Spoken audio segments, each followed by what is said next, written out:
Etrin duyulur havada, doya doya içime çekirem seni. Bir sesini duyum arada sırada, bir bilsen ne kadar çok sevirem seni. Etrin duyulur havada, doya doya içime çekirem seni. Bir sesini duyum arada sırada, bir bilsen ne kadar çok sevirem seni.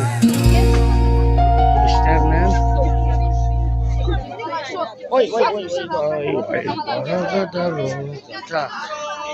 Bunlar turistlerdir, gezirler bazarları.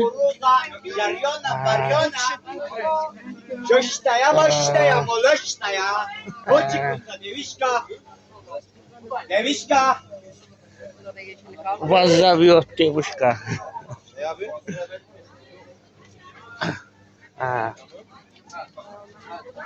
Güzel bazardır. Kurtarır. Burada da yaxşı şeyler var. Orada çürük. Güzel güzel. Güzel mallar. Hamısı temiz. Yani Alanya'nın halkı. Alanya'nın halkı. Mısır'dı. Bu Qarğadal dediği Mısır. Turistler de alışveriş edir. Ben gəzirəm. Alçılar. Çok güzel.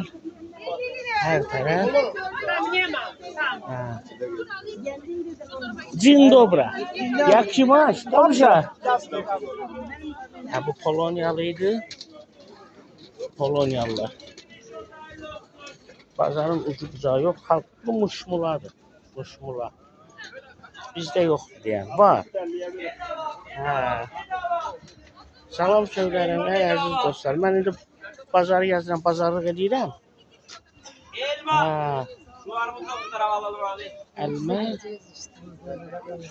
Almadı. Bak burada. Burası bedava. Görürsünüz mü? Burada malı kurtaranda bedava verirler. Bedava.